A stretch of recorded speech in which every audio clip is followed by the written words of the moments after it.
I stayed pretty self-isolated. I'm fairly introverted. And I think probably for my first 5 to 7 years, I really thought my problems were unique and unique to me. I didn't really value community in the way that I do now. And then once I opened myself up to that, it really transformed my ability to enjoy having a company and being an entrepreneur. Welcome to Overwhelmed and Over It, the podcast where founders come to drop the hustle culture BS and learn how to actually enjoy building their business. I'm your host, Gabs, and I believe your success as a founder shouldn't come at the cost of your sanity. Each week, we bring you real, unfiltered conversation with founders who are figuring it out just like you are.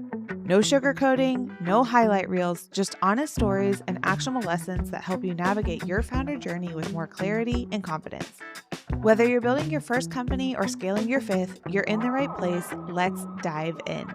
I am so excited to introduce this week's guest. Jason Rhoades and I have been working together for several years now. You've been along for most of my founder journey, even if you didn't realize it. I am super excited to learn from you and just all of your lessons too. I feel like every time you and I talk, you're such a wealth of knowledge. So, Jason, I'd love if you would introduce yourself to the Overwhelmed and Over It community. Yeah, sure thing. And thank you so much, by the way, for inviting me. For those of you who haven't worked with Gabby and don't know what our strengths are, not just our business ownership skills, but she's been such a big influence on me and my company, her positivity, her ability to create something from nothing and bring a sense of calm and order to what could otherwise be chaotic environments. I'm not sure if that's what you list as your superpowers, but for sure, I get to witness it almost on a weekly basis now. I'll take those happily. Well, I'm Jason Rhoades. I'm the founder of a company called Toolbox Number 9. We're a UX UI design and development company.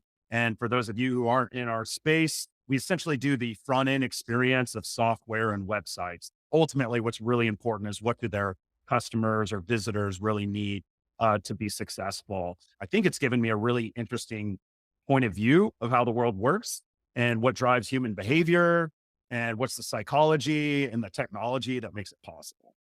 I've come in to work with you on several different projects, and I think that's such a beautiful way to wrap up the work that you all do is because you really are working with companies of all sizes, of all backgrounds, of all industries. But at the end of the day, we're really there to support people and their experience when they're utilizing a website. No matter what you're going there to do, it's how do we support you in your experience? And I say all the time, I know you call your team the tools, and I love that. I think the tools are the greatest people that I've ever worked with, and I just love every time that we all get to interact together.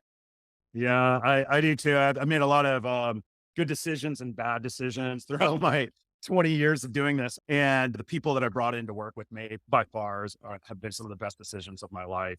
And the human factor of all of this is just what's contributed to the success comes down to finding the right people who are super passionate about what they do, but also the collaboration aspect of what they do, the human aspect. And yep, you're certainly one of the tools.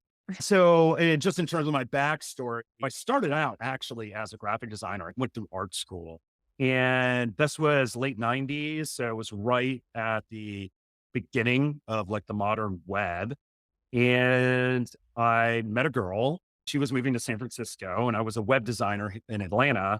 And I followed her out to San Francisco, and the girl worked out. She's now my wife. And the career in San Francisco, not so much, because I happened to get there right in early 2001, which for you historians was essentially the dot-com crash.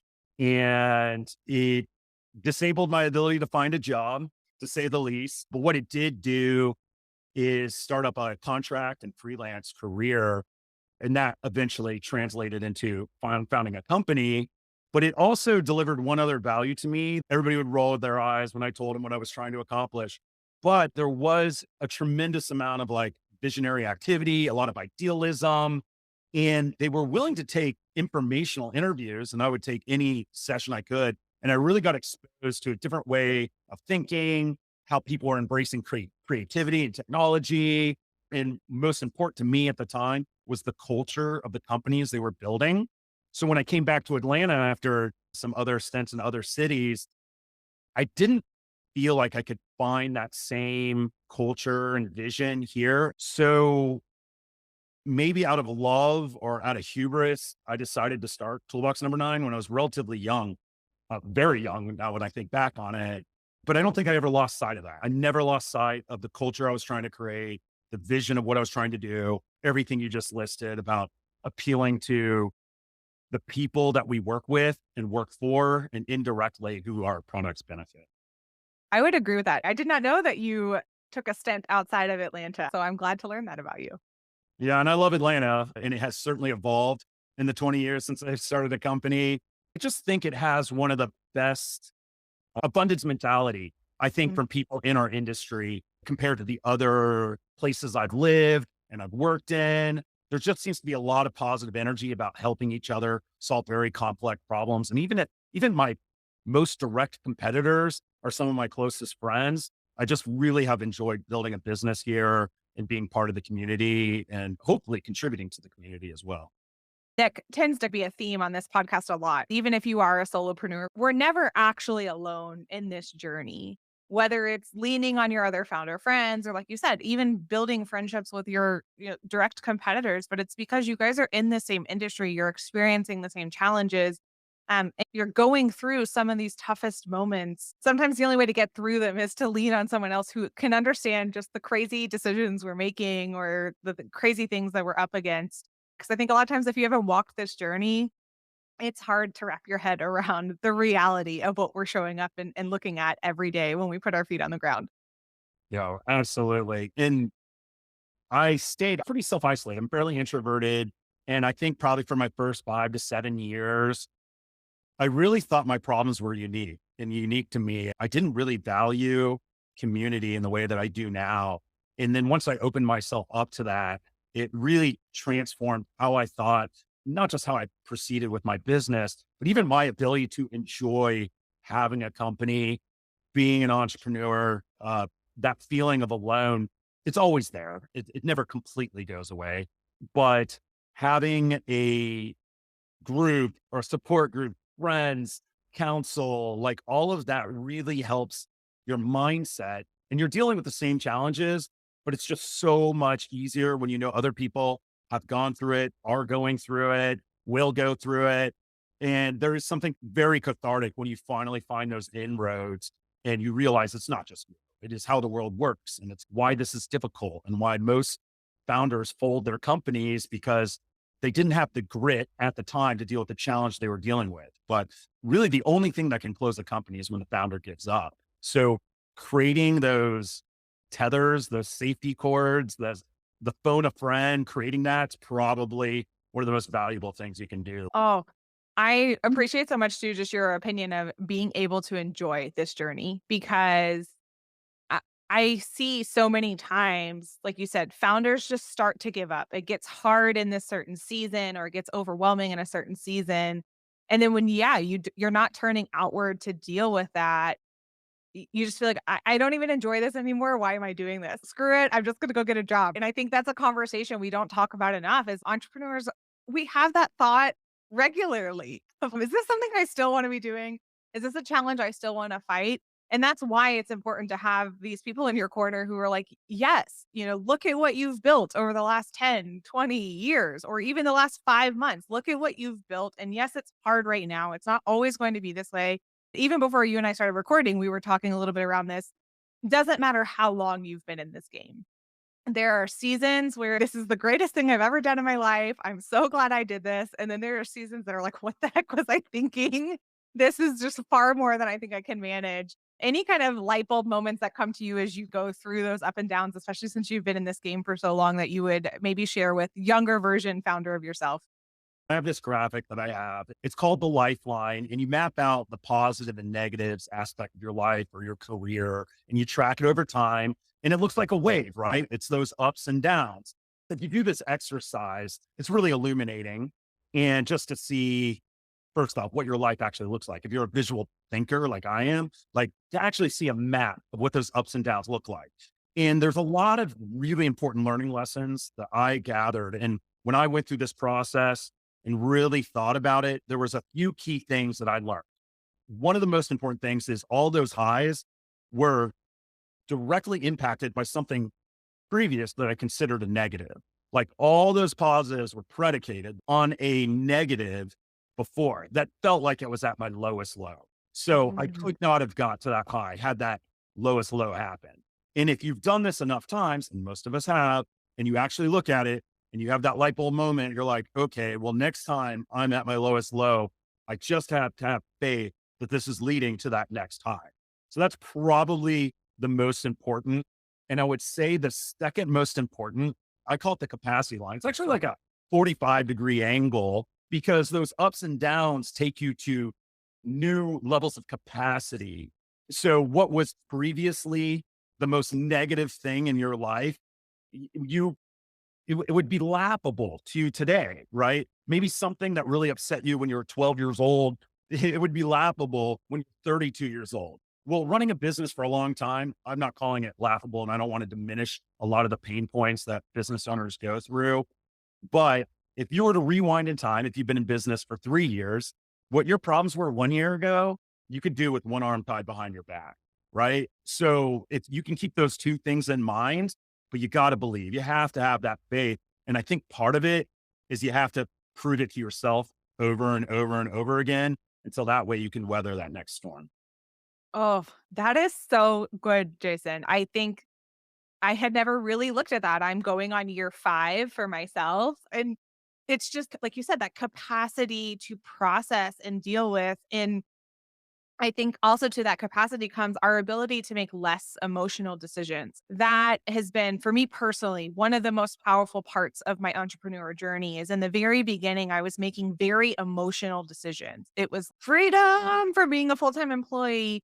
Did I have the money or did I not? Or did I feel good about this or did I not? And there wasn't really a lot of strategy or intention behind those decisions. And it's very easy to look back now and say, oh, well, I wasted a lot of those beginning years by making those kind of decisions. But in reality, I was learning from each and every one of those to say, I wouldn't do that again. Or my capacity has now changed for how much emotion I will allow inside of a decision as I go forward.